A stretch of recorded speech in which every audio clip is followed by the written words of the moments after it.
तो आप देख रहे हैं मगहिया मास्टर चैनल। इस चैनल में आपका स्वागत है, हार्दिक अभिनंदन है। आशा करते हैं आप लोग अच्छे ढंग से बोर्ड एग्ज़ाम की तैयारी जोर शोर से लगे होंगे। तो चलिए आज हम करेंगे क्वेश्चन नंबर 26 से, क्योंकि 25 नंबर तक कर दिए थे, 25 नंबर तक किए थे दोस्त, पता है आप लोग को। और इसमें आपको एक और बात बताने वाले थे कि एक मैराथन क्लास होगा मैथ का, उसमें बहुत ही VVI क्वेश्चन करीब करीब क्वेश्चन आपको मैच करेगा एग्ज़ाम में। वो हम एग्ज़ाम 12-13 तारीख को हम करेंगे लाइव। तो इसके लिए बहुत ही ज़ोर शोर से आप लोग तैयारी में लगे होंगे। तो आप टेंशन ना लें दोस्त, एग्ज़ाम को लेकर के हमारे ऊपर छोड़ दीजिए। 25 नंबर तक हो गया था, 26 नंबर से। तो चलिए करा, सक्रिय श्रेणी में सबसे क्रियाशील धातु कौन सा है? सक्रिय श्रेणी में सबसे क्रियाशील धातु कौन सा है? तो Na हो जाएगा। क्या हो जाएगा? Na हो जाएगा।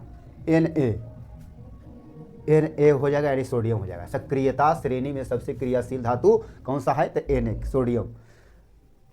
नेक्स्ट चलते हैं दोस्त, क्वेश्चन नंबर 27। 25 तक हम आपको कर चुके हैं, ये 26 से स्टार्टिंग है। सल्फर के अयस्क के नाम क्या है? सल्फर के अयस्क का नाम क्या है दोस्त? तो सल्फर के अयस्क का नाम आपको बताना है, क्या है? हाँ, तो हो जाएगा सल्फाइड। सल्फाइड हो जाएगा दोस्त, इसका सल्फर के अयस्क का नाम है सल्फाइड। नेक्स्ट चलते हैं,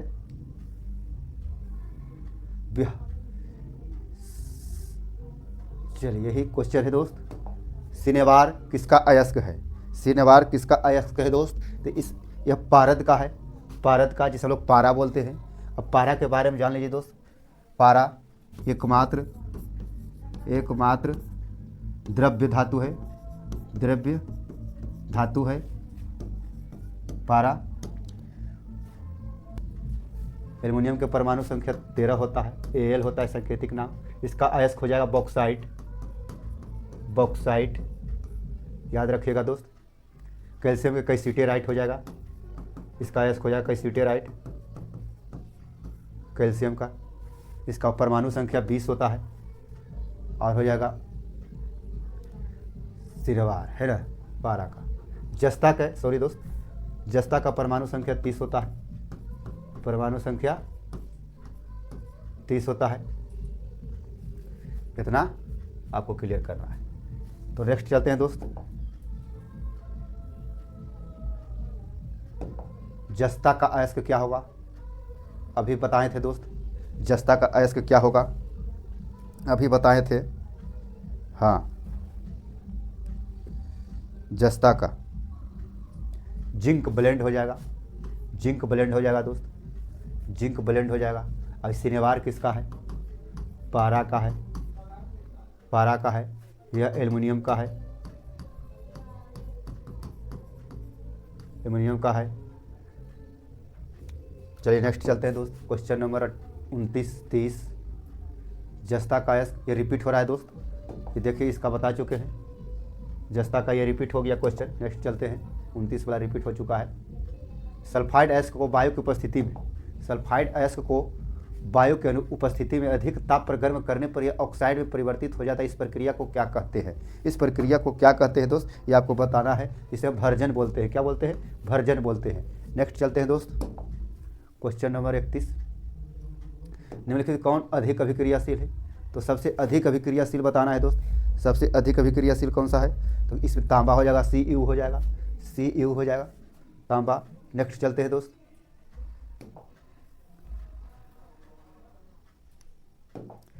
क्रायोलाइट किसका अयस्क है? तो क्रायोलाइट किसका अयस्क है दोस्त? यही बताना है, क्रायोलाइट किसका अयस्क है? क्रायोलाइट किसका अयस्क है? हाँ,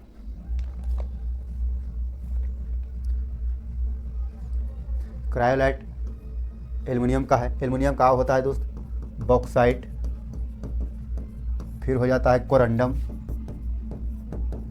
कोरंडम हो जाता है एल्युमिनियम का दोस्त। लोहा का हेमेटाइट हो जाता है, हेमेटाइट इसका प्रमुख अयस्क है। मैग्नेटाइट भी होता है, ये दोनों ज़्यादा इंपॉर्टेंट है। तांबा का हो जाता है copper glance, copper glance, cuprite, है ना, ये सब याद रखिएगा। नेक्स्ट चलते हैं दोस्त 33 का क्वेश्चन नंबर 33। ताम्र एवं टीन के मिश्र धातु को क्या कहते हैं? तांबा और टीन के मिश्र धातु को क्या कहते हैं? तो तांबा और टीन के मिश्र धातु को कांसा बोलते हैं दोस्त। तांबा और टीन के मिश्र धातु को कांसा बोलते हैं। पीतल किसका है? तांबा और जस्ता का है। तांबा और जस्ता ये पीतल हो गया दोस्त। सोल्डर जानते हैं, सीसा और टीन का है, ये तो नहीं मिस हो दोस्त। नेक्स्ट चलते हैं क्वेश्चन नंबर 34। सीसा और टीन के मिश्र धातु को क्या कहते हैं? अभी बताएं जस्ट दोस्त, जब बताते हैं। देखिए क्वेश्चन आ गया है, सोल्डर बोलते हैं दोस्त। नेक्स्ट चलते हैं क्वेश्चन नंबर 35।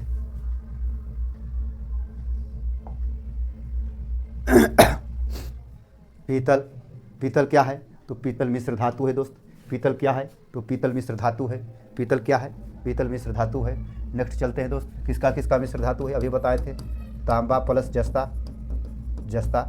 चलिए नेक्स्ट चलते हैं।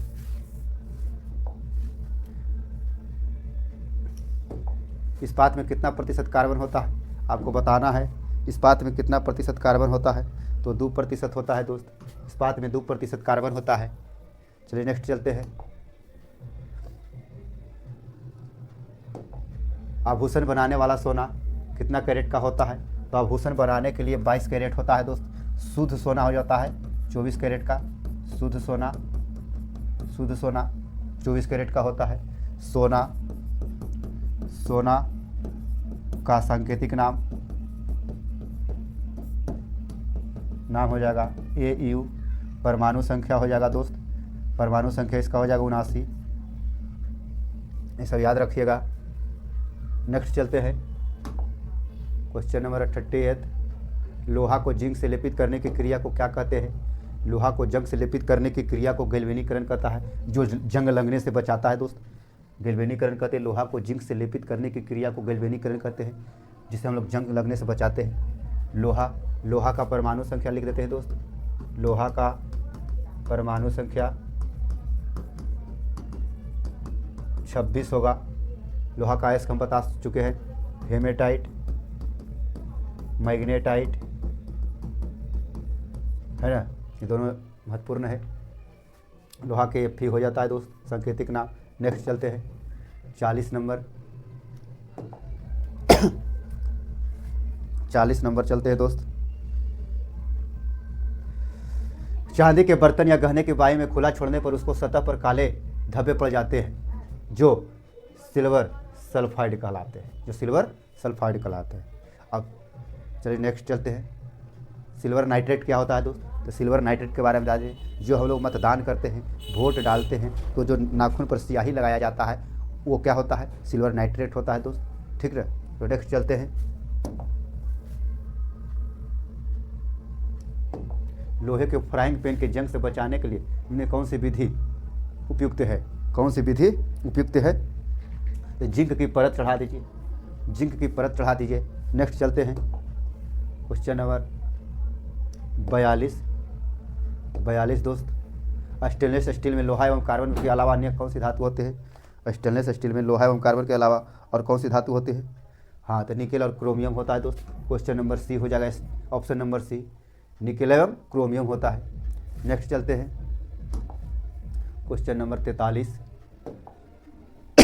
हीरा और ग्रेफाइट कार्बन के क्या है? तो हीरा और ग्रेफाइट कार्बन के अपरूप है। अब बताइए कार्बन के कितने अपरूप है? तो कार्बन के 3 अपरूप हैं। कौन कौन होते हैं? एक हो गया हीरा, एक ग्रेफाइट, एक फ्लोरीन होता है। फ्लोरीन होता है दोस्त। फ्लोरीन 3 अपरूप होते हैं। नेक्स्ट चलते हैं 42। निम्नलिखित कौन सा समयावयवी है? निम्नलिखित में कौन सा समयावयवी है? तो इसका हो जाएगा C2H5OH और CH3OCH3। ऑप्शन नंबर C हो जाएगा दोस्त, ऑप्शन नंबर C हो जाएगा। नेक्स्ट चलते हैं क्वेश्चन नंबर 45 कार्य में कौन सा संयोजी यौगिक है? कौन से सहसंयोजी यौगिक है दोस्त? आपको ये बताना है। 45 का हाँ CH4 हो जाएगा। CH4। अब CH4 क्या है दोस्त? CH4 किसका अनुसूत्र है? ये मीथेन का है। मीथेन का और नाम क्या है? मार्स गैस भी कहा जाता है। दोस्त। अब मार्स गैस कहाँ से प्राप्त होता है? तो धान के खेत से भी प्राप्त होता है। अगर गाय भैंस जुगाली कर रहा है तो उसमें वो भी मीथेन गैस छोड़ता है दोस्त, है ना। ये सब याद रखिएगा। यह है सोडियम क्लोराइड का सूत्र दोस्त। ये ठीक, नेक्स्ट चलते हैं। कार्बन क्या है? तो कार्बन बहुत ईजी क्वेश्चन दे दिया दोस्त। कार्बन क्या है? 46 के अधातु है दोस्त। कार्बन क्या है? अधातु है। कार्बन क्या है? अधातु है। कार्बन के परमाणु संख्या क्या होता है? कार्बन का परमाणु संख्या तो 6 होता है दोस्त। 6 होता है कार्बन की परमाणु संख्या, है ना। अधातु है। नेक्स्ट चलते हैं। कौन कार्बन के अपरूप है? तो आपको अभी बताए थे, हीरा, फ्लोरीन और ग्रेफाइट। हम बोलते हैं दोस्त, उस ऑप्शन पर भी ध्यान दीजिए। अभी हम बताए थे हीरा और ग्रेफाइट के अलावा फ्लोरीन का नाम लिए थे। फ्लोरीन देखिए, ये तीनों कार्बन के अपरूप है। इसका मतलब ये डी ऑप्शन हो जाएगा, सभी, इनमें से सभी हो जाएगा। कार्बन के 3 अपरूप, हीरा, फ्लोरीन, ग्रेफाइट। नेक्स्ट चलते हैं 48 नंबर क्वेश्चन। ऑक्सीजन के 2 परमाणु के बीच कितने आबंध होते हैं? ऑक्सीजन के 2 परमाणु के बीच कितने आबंध होते हैं? तो 2 आबंध होते हैं दोस्त, 2 आबंध होते हैं। नेक्स्ट चलते हैं 49 चलते हैं। मीथेन का गलनांक कितना होता है? मीथेन का गलनांक कितना होता है? तो 90 केल्विन होता है। 90 केल्विन होता है। ऑप्शन नंबर सी हो जाएगा, ऑप्शन नंबर सी। नेक्स्ट चलते हैं क्वेश्चन नंबर 50 हो जाएगा दोस्त। 50 हो जाएगा क्वेश्चन नंबर 50। नाइट्रोजन अणु में कितने सहसंयोजक बंधन होते हैं? नाइट्रोजन अणु में कितने सहसंयोजक बंधन होते हैं? तो हो जाएगा 3 होते हैं दोस्त। ऑप्शन नंबर डी हो जाएगा, ऑप्शन नंबर डी हो जाएगा, है ना। नेक्स्ट चलते हैं क्वेश्चन नंबर 51। हाइड्रोजन के 2 परमाणुओं के बीच किस प्रकार का आबंध होता है? हाइड्रोजन के 2 परमाणुओं के बीच किस प्रकार का आबंध होता है? किस प्रकार का आबंध होता है दोस्त, यही बताना है। तो एकल हो जाएगा, एकल बंध होगा दोस्त। नेक्स्ट चलते हैं। इथेन के एक अणु में कितने सहसंयोजक बंधन होते हैं? इथेन के एक अणु में कितने सहसंयोजक बंधन होते हैं दोस्त? तो बताना है आपको। इसमें 7 हो जाएगा दोस्त, 7 हो जाएगा। नेक्स्ट चलते हैं। फास्ट इसलिए कर रहे हैं ताकि आपका कम समय में अधिक से अधिक क्वेश्चन हम आपको करवा सके, जिससे परीक्षा काफ़ी नज़दीक आ चुका है दोस्त, आपको अधिक क्वेश्चन करने को मिलेगा। हाँ देखिए, अमोनिया के अणु में नाइट्रोजन एवं हाइड्रोजन के परमाणु की संख्या का अनुपात कह रहा है। नाइट्रोजन और हाइड्रोजन के परमाणु के अनुपात, तो 1:3 हो जाएगा दोस्त, 1:3 हो जाएगा। 53 के ऑप्शन नंबर डी हो जाएगा दोस्त, ऑप्शन के डी हो जाएगा। नेक्स्ट चलते हैं दोस्त। कह रहा है हेक्सेन का रासायनिक सूत्र हो जाएगा दोस्त। हेक्सेन का रासायनिक सूत्र क्या होगा? हेक्सेन का रासायनिक सूत्र हो जाएगा, ए हो जाएगा C6H14। अब इसका बनाइएगा परमाणु संरचना करिएगा। इसका क्या हो जाएगा? देखिए, सी कैगो है? 6 है। 1 2 3 4 5 6, ये क्या हो गया दोस्त? हेक्सेन के। अब देखिएगा इसका H H H H H H H H H H H और H। देखिए 1 2 3 4 5 6, 6 दूना 12 2 14, ये परमाणु संरचना हो गया दोस्त। नेक्स्ट चलते हैं 54 का क्वेश्चन नंबर 55 दोस्त। क्वेश्चन नंबर 55 के बहुत ही इजी सवाल है दोस्त। हाँ, कौन सा कार्बन यौगिक सबसे अधिक अभिक्रियाशील है? तो सबसे अधिक अभिक्रियाशील है C2H4 है, C2H4 है दोस्त। ऑप्शन नंबर सी हो जाएगा, ऑप्शन नंबर सी हो जाएगा। नेक्स्ट चलते हैं। प्रथम कार्बनिक यौगिक यूरिया का संश्लेषण किसने किया था? प्रथम कार्बनिक यौगिक यूरिया का संश्लेषण किसने किया था दोस्त? यूरिया का संश्लेषण किसने किया था? तो इसका संश्लेषण किसने किया था दोस्त? तो बोहलर ने किया था। ऑप्शन नंबर बी हो जाएगा, बोहलर ने किया था, बोहलर ने। नेक्स्ट चलते हैं दोस्त, नेक्स्ट चलते हैं। अब देखिए इसमें क्या है, बर्जिलियस। पता है बर्जिलियस कौन था? बर्जिलियस थोरियम का खोज किया था। बर्जिलियस जो थोरियम का खोज किया था दोस्त, याद रखिएगा। चलिए नेक्स्ट वाला में, कैल्शियम कार्बाइड जल के साथ क्या बनाता है? कैल्शियम कार्बाइड जल के साथ क्या बनाता है दोस्त, यही आपको बताना है। तो ये ऑप्शन नंबर डी हो जाएगा, एथाइन बनाता है। कैल्शियम कार्बाइड जल के साथ अभिक्रिया कर देता है तो क्या बनाता है? तो एथाइन बनाएगा। नेक्स्ट चलते हैं दोस्त। नेक्स्ट देखिए CHO अभिक्रिया मूलक को क्या कहते हैं, जिसे हम एल्डिहाइड कहते हैं, एल्डिहाइड कहते हैं दोस्त, एल्डिहाइड कहते हैं। नेक्स्ट चलते हैं,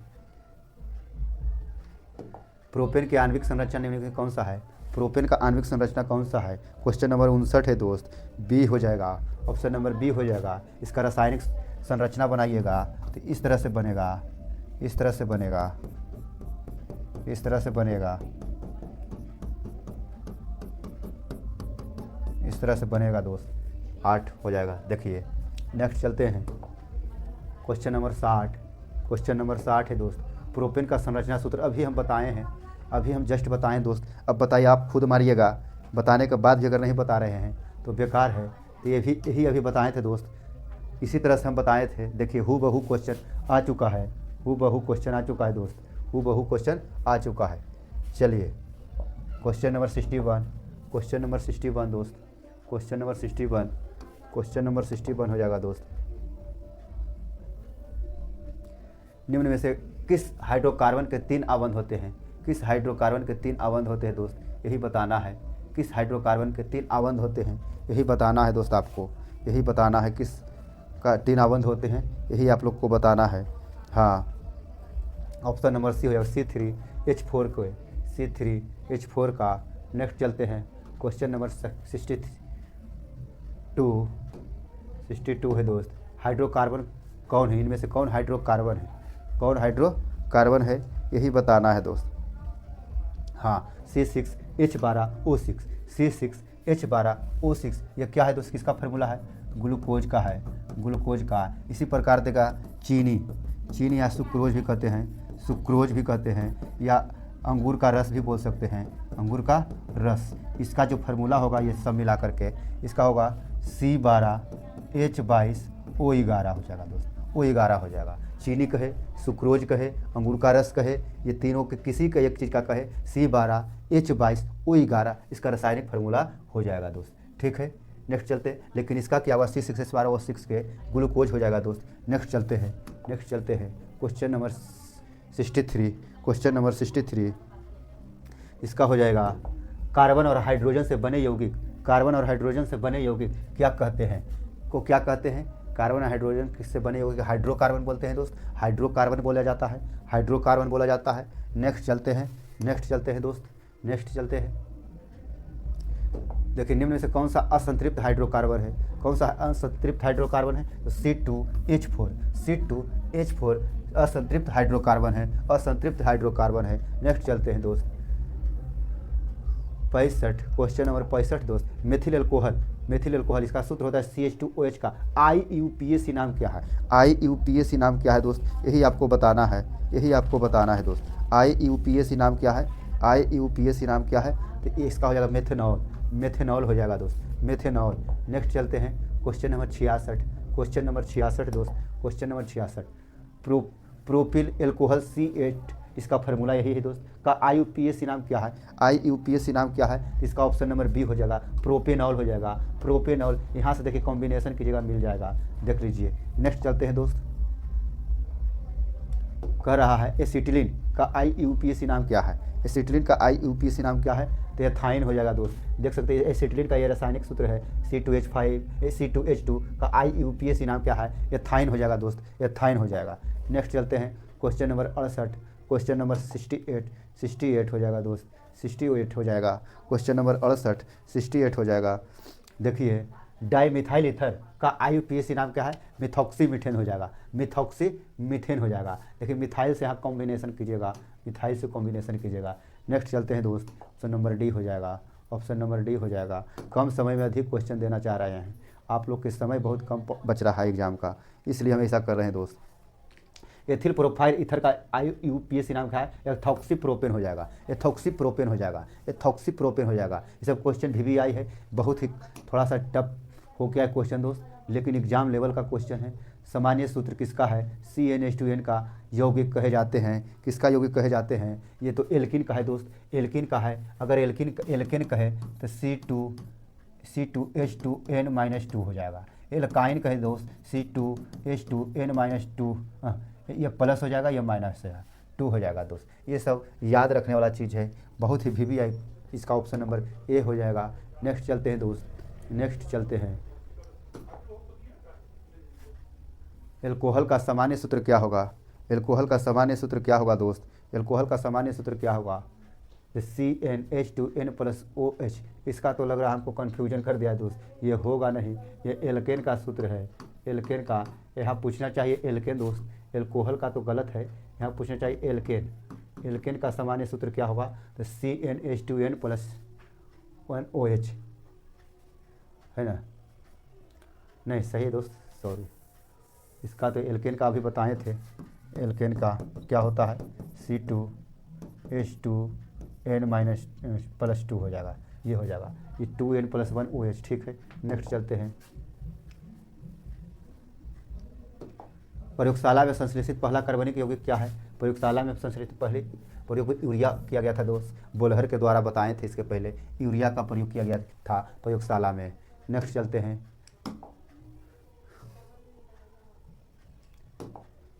क्लोरोफॉर्म का रासायनिक सूत्र क्या होगा? क्लोरोफॉर्म का रासायनिक सूत्र क्या होगा दोस्त? क्लोरोफॉर्म का रासायनिक सूत्र क्या होगा? CHCl3। क्लोरोफॉर्म का रासायनिक सूत्र CHCl3 हो जाएगा। नेक्स्ट चलते हैं। एल्काइन का सामान्य सूत्र अभी बताए थे दोस्त। एल्काइन का सामान्य सूत्र CnH2n-2। CnH2n-2 हो जाएगा, CnH2n-2। ऑप्शन नंबर डी हो जाएगा दोस्त, ऑप्शन नंबर डी हो जाएगा 74 का दोस्त, ऑप्शन नंबर डी हो जाएगा। नेक्स्ट चलते हैं दोस्त। और ये क्या हो जाएगा? ये एल्केन का हो जाएगा, है ना? ये एल्किन का हो जाएगा, एल्किन का हो जाएगा। नेक्स्ट चलते हैं। चलिए, क्वेश्चन नंबर 75 है दोस्त, 75 है।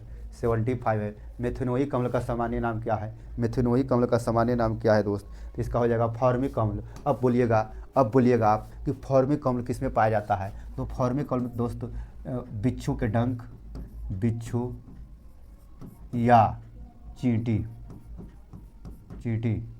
के डंक में पाया जाता है ना? क्या फॉर्मिक अम्ल पाया जाता है। नेक्स्ट चलते हैं दोस्त, नेक्स्ट चलते हैं दोस्त। क्वेश्चन नंबर 76 है, क्वेश्चन नंबर 76। एथीन का सूत्र क्या होगा? एथीन का सूत्र क्या होगा दोस्त? क्वेश्चन नंबर 76 है दोस्त। एथीन का सूत्र हो जाएगा C2H4 हो जाएगा। एथीन का सूत्र एथीन हो जाएगा, ये एथीन हो जाएगा, ये मीथेन हो जाएगा, ये मीथेन हो जाएगा, इसका मीथेन हो जाएगा इसका, है ना? चलिए नेक्स्ट चलते हैं। Question number 77। कौन सा हाइड्रोकार्बन सबसे सरल है? कौन सा हाइड्रोकार्बन सबसे सरल है? कौन सा हाइड्रोकार्बन सबसे सरल है? 77 का दोस्त, 77 का आपको बताना है। तो ये सबसे सरल मीथेन हो जाएगा, जिसका भी बताया था CH4 होता है, जिसे मार्स गैस भी कहा जाता है, मार्स गैस भी कहा जाता है दोस्त। नेक्स्ट चलते हैं दोस्त। Question number 78। Vande Bharat super fast express के लेवल से चल रहे हैं, कम समय में अधिक क्वेश्चन करवा रहे हैं दोस्त। एल्काइन होना चाहिए दोस्त। एल्काइन CnH2n-2 हो जाएगा, CnH2n-2 हो जाएगा। अगर यही बोल देगा एल्केन, तो एल्केन का ये हो जाएगा दोस्त, ये हो जाएगा। नेक्स्ट चलते हैं दोस्त, नेक्स्ट चलते हैं। 79। प्रोपेनोन में कौन सा समूह है? प्रोपेनोन में कौन सा समूह है? तो कीटोन समूह हो जाएगा, कीटोन समूह हो जाएगा, कीटोन समूह हो जाएगा। नेक्स्ट चलते हैं। निम्नांकित में से संतृप्त हाइड्रोकार्बन कौन सा है? संतृप्त हाइड्रोकार्बन कौन सा है? तो ये हो जाएगा C4H10 हो जाएगा, C4H10 हो जाएगा। नेक्स्ट चलते हैं दोस्त। Question number 81। पेंटेन किससे व्युत्पन्न? एल्कोहल का आणविक सूत्र क्या होगा? पेंटेन से व्युत्पन्न क्या होगा? तो ऑप्शन नंबर बी हो जाएगा C5H11OH हो जाएगा, C5H11OH हो जाएगा। ऑप्शन नंबर बी हो जाएगा दोस्त। नेक्स्ट चलते हैं। Question number 82। क्वेश्चन नंबर 82 हो जाएगा दोस्त। ब्यूटेन के कितने समावयवी होते हैं? ब्यूटेन के कितने समावयवी होते हैं? तो 2 होते हैं, 2 होते हैं। ऑप्शन नंबर बी हो जाएगा, ऑप्शन नंबर बी हो जाएगा, 2 होते हैं। नेक्स्ट चलते हैं। असंतृप्त हाइड्रोकार्बन जिनमें कार्बन परमाणु के बीच त्रिअवंध होते हैं, वे क्या कहलाते हैं? वे क्या कहलाते हैं? तो ये कहलाते हैं एल्काइन कहलाते हैं। क्या कहलाते हैं? एल्काइन। असंतृप्त हाइड्रोकार्बन जिनमें कार्बन कार्बन परमाणु के बीच त्रिअवंध होते हैं वे क्या कहलाते हैं? एल्काइन कहलाते हैं। एल्काइन कहलाते हैं। नेक्स्ट चलते हैं, ऑप्शन नंबर बी हो जाएगा दोस्त। नेक्स्ट चलते हैं, केरोसिन वाले स्टोव में कैसी ज्वाला मुक्त होती है? केरोसिन वाले स्टोव में कैसी ज्वाला मुक्त होती है दोस्त, ये आपको बताना है। तो ये हो जाएगा नीली ज्वाला दोस्त। केरोसिन वाली तेल हम लोग स्टोव यूज करते थे पहले, केरासन तेल से चाय बनता था पहले, अभी भी बंगाल में यूज होता है दोस्त। नीली ज्वाला निकलता है, नीली ज्वाला निकलता है। नेक्स्ट चलते हैं दोस्त, वनस्पति तेलों में होती है क्या? वनस्पति तेलों में क्या होती है दोस्त, आपको बताना है। तो लंबी असंतृप्त कार्बन श्रृंखला होती है, लंबी असंतृप्त हाइड्रोकार्बन श्रृंखला होती है वनस्पति तेलों में। क्या होती है? लंबी असंतृप्त हाइड्रोकार्बन श्रृंखला होती है। नेक्स्ट चलते हैं दोस्त, question number 86। Question number 86, Newland के अष्टक सिद्धांत की मुख्य कमी क्या थी? न्यूलैंड के अष्टक सिद्धांत की मुख्य कमी क्या थी, ये आपको बताना है। तो यह केवल हल्के तत्वों के लिए ही ठीक से लागू हो पाया। यह केवल हल्के तत्वों के लिए ही ठीक से लागू हो पाया, यानी ऑप्शन नंबर बी हो जाएगा। ऑप्शन नंबर बी हो जाएगा दोस्त। बहुत ही शानदार क्वेश्चन है। नेक्स्ट चलते हैं, 2018 में पूछा गया क्वेश्चन है। नेक्स्ट चलते हैं, question number 87। Question number 87, Mendeleev के आवर्त सारणी में क्षैतिज कतारों को क्या कहते हैं? मेंडलीव के आवर्त सारणी में क्षैतिज कतारों को आवर्त कहते हैं। मेंडलीव के आवर्त सारणी में क्षैतिज कतारों को आवर्त कहते हैं। आवर्तों की संख्या 7 होती है। आवर्तों की संख्या 7 होती है। अगर वर्ग पूछे वर्ग की संख्या कितनी होती है, वर्ग की संख्या कितनी होती है, तो वर्ग की संख्या 18 होती है दोस्त, 18 होती है। प्रथम वर्ग की धातु क्या कहलाता है? धातु तो क्षारीय कहलाता है, क्षारीय धातु कहलाता है दोस्त। नेक्स्ट चलते हुए नेक्स्ट क्वेश्चन मिलेगा आपको। चलिए, question number 88, question number 88, Mendeleev के तत्व वर्गीकरण का क्या आधार है?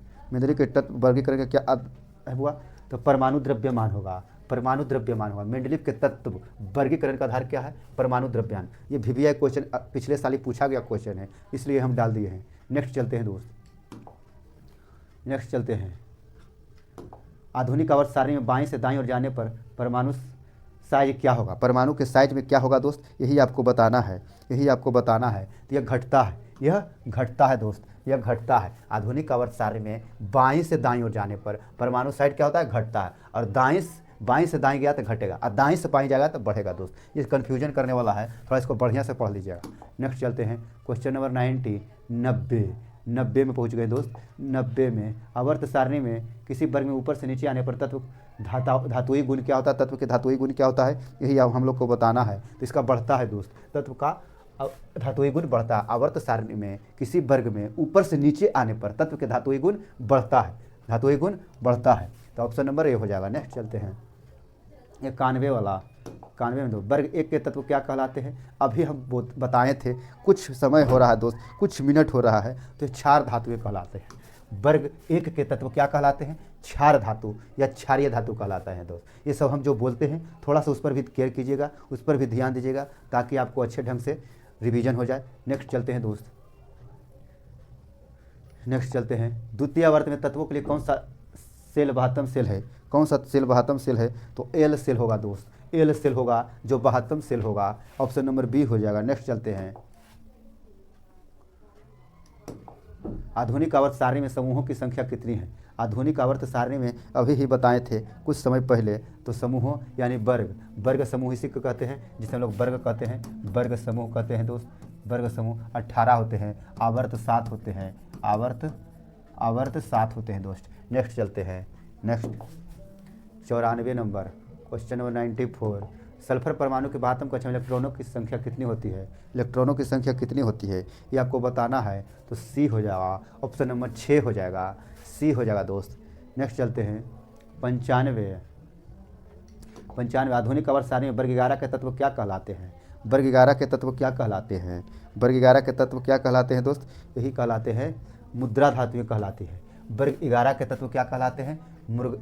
मुद्रा धातुएं कहलाते हैं। ये 11 हो गया, 11 आहे पूछ देगा। वर्ग हाइलोजन तत्व वर्ग 17 हो जाएगा दोस्त, वर्ग 17 के तत्व हाइलोजन कहलाते हैं। क्षारीय भी बताए थे दोस्त, वर्ग 1 हो जाएगा, वर्ग 1 हो जाएगा। ये सब VVI क्वेश्चन है, याद रखिएगा। मुद्रा धातु में कौन सा वर्ग सारणिक है? 11 के, हाइड्रोजन वर्ग 17 के, क्षारीय धातु वर्ग 1 के। ये तीनों में एक क्वेश्चन रख दीजिए, ये तीनों में एक छपेगा दोस्त, हम गारंटी लेते हैं। नेक्स्ट चलते हैं क्वेश्चन नंबर 96, 96 नंबर दोस्त। 96 नंबर में चतुर्थ आवर्त में तत्वों की संख्या कितनी होती है? चतुर्थ आवर्त में तत्वों की संख्या कितनी होती है? तो 18 होती है। चतुर्थ आवर्त में तत्वों की संख्या कितनी होती है? तो 18 होती है। टोटल तत्व कितना होता है जी?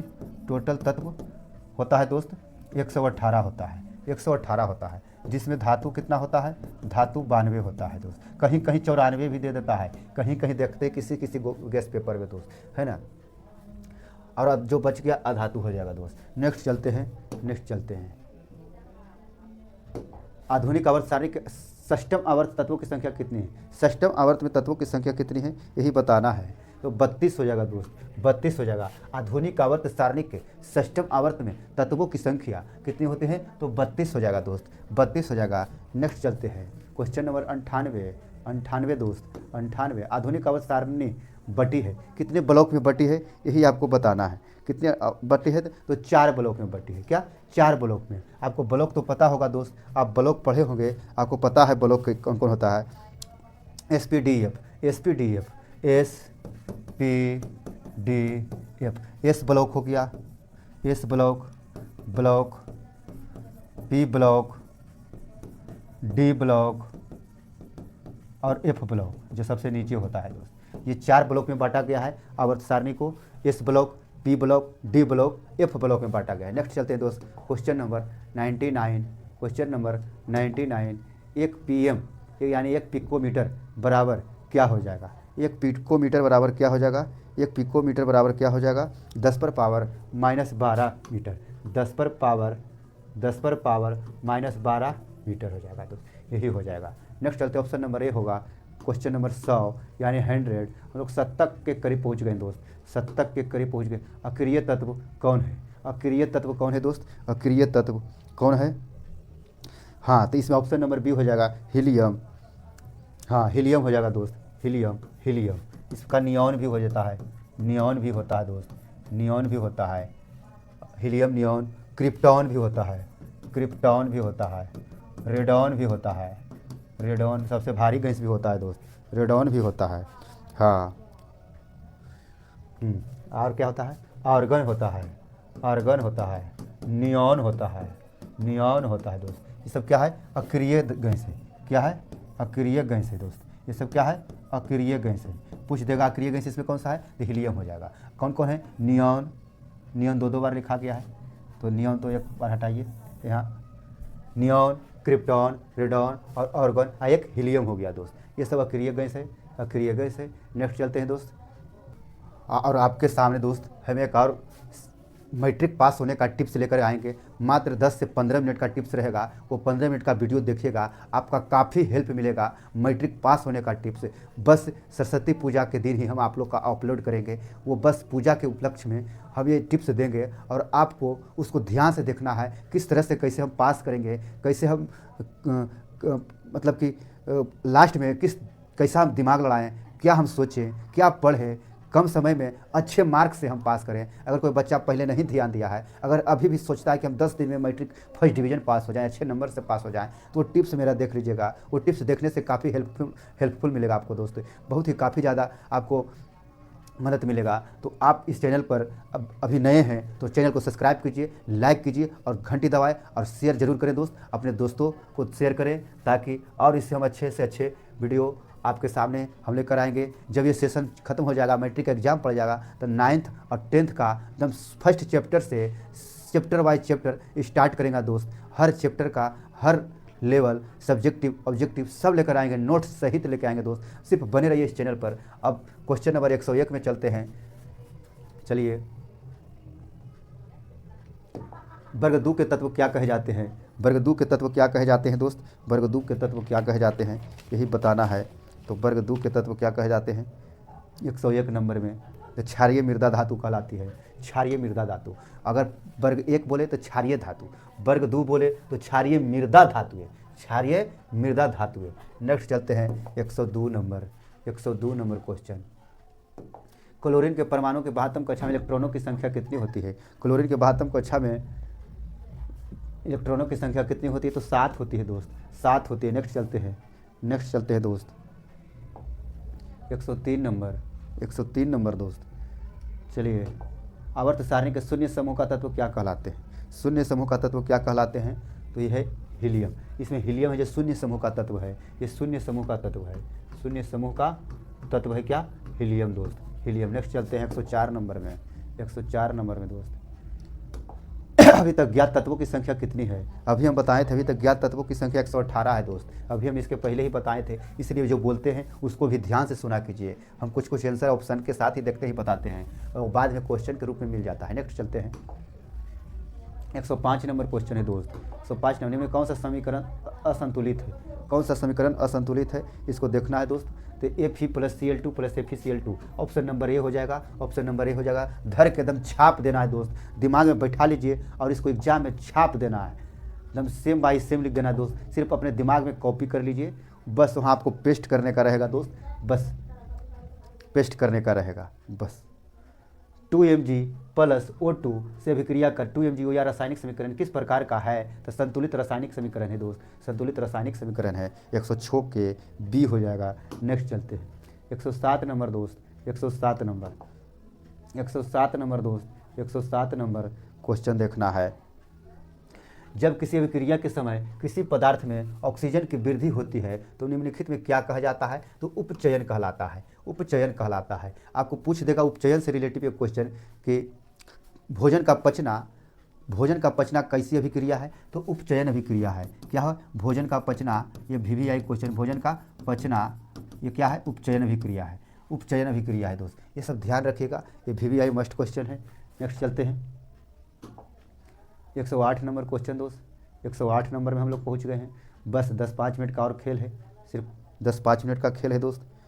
हाँ, कह रहा है ग्लूकोज का रासायनिक सूत्र, ये पहले हम बता चुके हैं, C6H12O6। हम पहले ही ऑप्शन में बता दिए थे कि ग्लूकोज का सूत्र पूछे C6H12O6। नेक्स्ट चलते हैं दोस्त 109 नंबर क्वेश्चन। 109 नंबर क्वेश्चन, रासायनिक अभिक्रिया में भाग लेने वाले पदार्थ को क्या कहते हैं? रासायनिक अभिक्रिया में भाग लेने वाला पदार्थ को अभिकारक बोला जाता है, अभिकारक बोला जाता है दोस्त। रासायनिक अभिक्रिया में भाग लेने वाले पदार्थ को क्या कहा जाता है? अभिकारक कहा जाता है। ऑप्शन नंबर ए हो जाएगा, ऑप्शन नंबर ए हो जाएगा, अभिकारक, अभिकारक। प्राकृतिक गैस का दहन किस प्रकार का रासायनिक अभिक्रिया से होता है? प्राकृतिक गैस का दहन किस प्रकार का रासायनिक होता है दोस्त?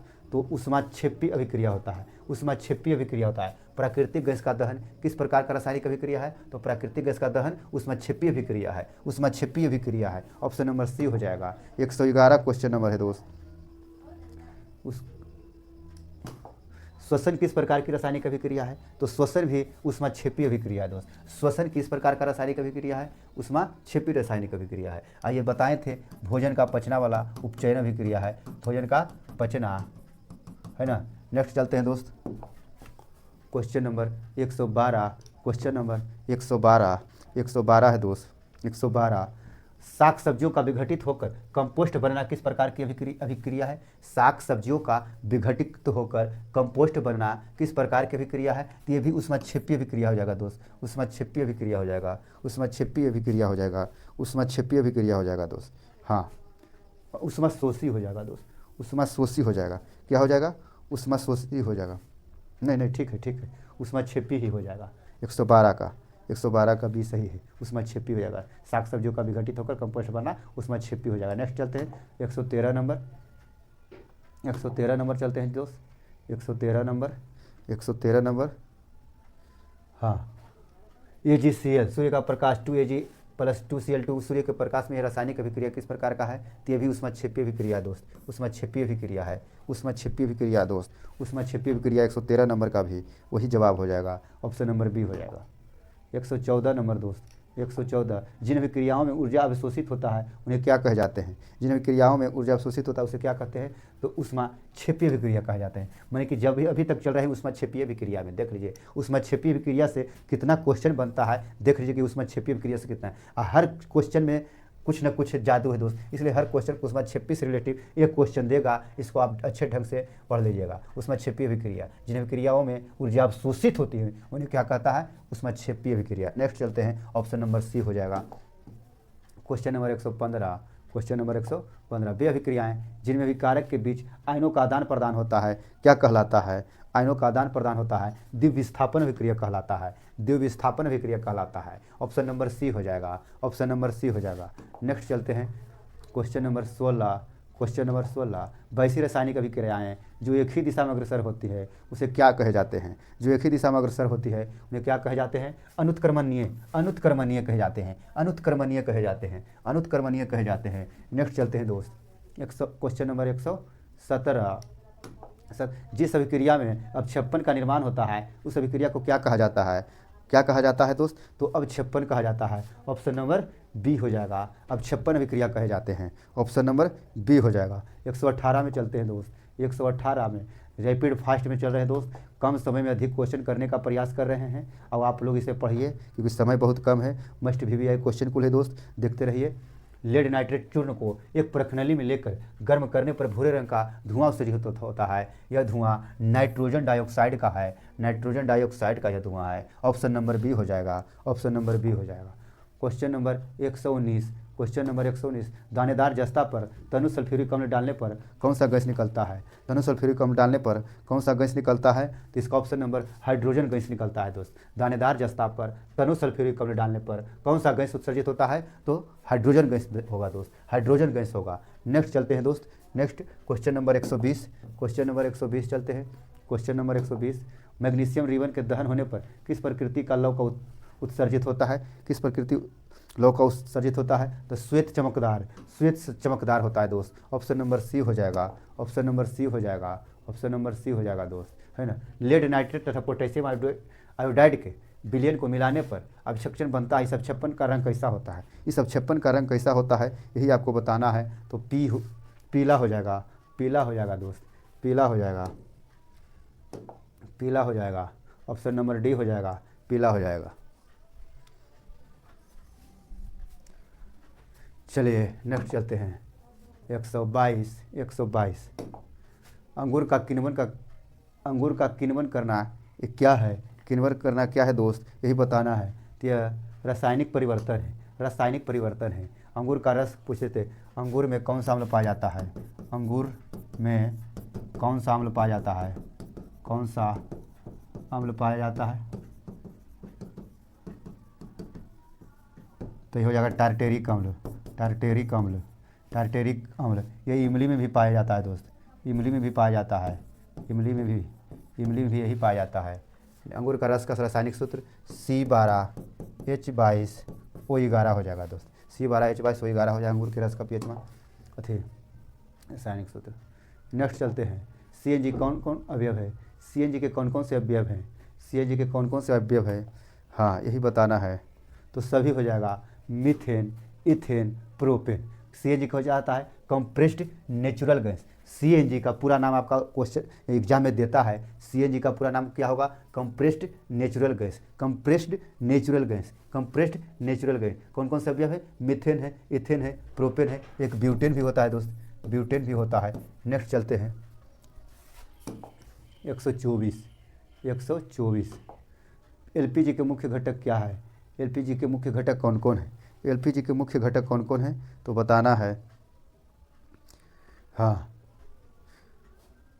हाँ, ये भी दोनों हो जाएगा, प्रोपेन और ब्यूटेन। LPG का मुख्य घटक प्रोपेन और ब्यूटेन। प्रोपेन 57%, ब्यूटेन 41% होता है दोस्त। LPG के मुख्य घटक प्रोपेन और ब्यूटेन होता है। नेक्स्ट चलते हैं, अब LPG के गैस का प्रयोग किस में होता है? तो खाना बनाने में होता है। LPG गैस का प्रयोग किस रूप में होता है? तो खाना बनाने के ईंधन के रूप में प्रयोग होता है LPG गैस का प्रयोग। नेक्स्ट चलते हैं, LPG गैस रिसाव का पता किससे चलता है? रिसाव इसका LPG से गैस रिसाव का पता किससे लगता है यही आप लोग को बताना है। तो इसका पता एथिल मरकैप्टन से पता चलता है, एथिल मरकैप्टन से। नेक्स्ट चलते हैं 126 नंबर, संगमरमर का रासायनिक सूत्र क्या होगा? संगमरमर का रासायनिक सूत्र CaCO3 हो जाएगा, CaCO3। इसे कैल्शियम कार्बोनेट भी बोला जाता है, कैल्शियम कार्बोनेट, कार्बोनेट के भी यही फार्मूला होगा, है ना। भखरा चूना का हो जाएगा, भखरा चूना, है ना। आ जाइए नेक्स्ट क्वेश्चन, 127 के निम्न कौन सा सूर्य के प्रकाश में अपघटित हो जाता है? सूर्य के प्रकाश में कौन अपघटित हो जाता है दोस्त, यही आप लोग को बताना है। तो DAGBR हो जाएगा, ADBR सिल्वर ब्रोमाइड इसको बोलते हैं, सिल्वर ब्रोमाइड। 128 रासायनिक अभिक्रिया CO + H2O अभिक्रिया करके Cu + H2O में H2 का क्या होता है? तो H2 के क्या होता है दोस्त, क्या होता है यही बताना है। तो ऑक्सीकरण होता है, क्या होता है? ऑक्सीकरण होता है H2 का। नेक्स्ट चलते ऑप्शन नंबर बी हो जाएगा। किसी पदार्थ की ऑक्सीजन से विक्रिया कर जलने की क्रिया को क्या कहते हैं? जलने की क्रिया को क्या कहते हैं? तो ये हो जाएगा दहन हो जाएगा दोस्त, दहन हो जाएगा। किसी पदार्थ की ऑक्सीजन से अभिक्रिया कर जलने की क्रिया को क्या कहते हैं? तो दहन हो जाएगा, दहन हो जाएगा दोस्त। नेक्स्ट चलते हैं क्वेश्चन नंबर 130। क्वेश्चन नंबर 130 भोजन का पचना तथा पकाना किस प्रकार का अभिक्रिया है? इसके पहले हम बता चुके हैं कि उपचयन अभिक्रिया हो जाएगा। क्या? उपचयन अभिक्रिया। इसके बारे में हम पहले बता चुके हैं ऑप्शन में, उपचयन अभिक्रिया। इसलिए ऑप्शन से जो हम बताते हैं उस पर थोड़ा ध्यान दीजिएगा। नेक्स्ट चलते हैं 131 नंबर संक्षारण किस प्रकार की अभिक्रिया है? संक्षारण किस प्रकार की अभिक्रिया है यही बताना है। तो संक्षारण उपचयन अभिक्रिया है। क्या है? 131 का है ना, संक्षारण अभिक्रिया, उपचयन अभिक्रिया, ऑप्शन नंबर डी हो जाएगा। संक्षारण किस प्रकार की अभिक्रिया है? उपचयन अभिक्रिया, ऑप्शन नंबर डी हो जाएगा। नेक्स्ट चलते हैं 132। 132 इनमें कौन सा अवकारक है? कौन सा अवकारक है यही बताना है दोस्त। तो H2S अवकारक है, अवकारक है, ऑप्शन नंबर डी हो जाएगा H2S। 133 रासायनिक अभिक्रिया के दौरान किसी पदार्थ में ऑक्सीजन का योग क्या कहलाता है? किसी पदार्थ में ऑक्सीजन का योग क्या कहलाता है? तो उपचयन। अब देखिए उपचयन से कितना क्वेश्चन बन रहा है, उस समय ऊष्माक्षेपी से बन रहा था, अब उपचयन से बन रहा है। ये दोनों ही मस्ट भी क्वेश्चन है दोस्त, इसको ध्यान से। ऊष्माक्षेपी और उपचयन से बहुत क्वेश्चन पूछा जाता है दोस्त, हर साल पूछा जाता है। निम्नलिखित में कौन सा ऑक्सीकारक है? कौन सा ऑक्सीकारक है दोस्त? कौन सा ऑक्सीकारक है? तो O2 हो जाएगा, ऑक्सीकारक है दोस्त। हम इसलिए तेज़ी कर रहे हैं ताकि कम समय में अधिक क्वेश्चन आपको करवा सकें। और एग्ज़ाम काफ़ी नज़दीक आ चुका है दोस्त, आपसे हम बहस करेंगे, अगर कुछ चुटकुले सुनाएंगे, कुछ कमेंट करेंगे तो आपको हंसी तो बढ़ेगा, लेकिन समय का मतलब कि समय आपका बेस्ट हो जाएगा दोस्त। इसलिए हम ये सब करना नहीं चाह रहे हैं, ताकि अच्छे से तैयारी करके जाएं। और जब नया सेशन चालू होगा तो उसमें थोड़ा सा हंसी मजाक सब चलेगा दोस्त, टेंशन ना लें। मगहिया भाषा में आपको सब कमेंट करना है, और मगहिया भाषा में हम थोड़ा सा कुछ यूज करेंगे, तो थोड़ा सा हंसी उसी होगा उस समय। अभी एग्ज़ाम को लेकर के सीरियस ले लीजिए इसको, और सीरियसली में पढ़ाई कीजिए, दिमाग पर बैठाकर। ज़्यादा भी दिमाग में नहीं बैठाना है कि डिप्रेशन में चल जाए, है ना, काम भर। देखिए समीकरण 2H2O + O2 अभिक्रिया कर 2H2O एक क्या है? एक संयोजन अभिक्रिया है। क्या है? संयोजन अभिक्रिया है। क्या? दोनों जुट गया, जुट। संयोजन का मतलब क्या है? जुड़ना, जोड़ना, संयोजन अभिक्रिया है। नेक्स्ट चलते हैं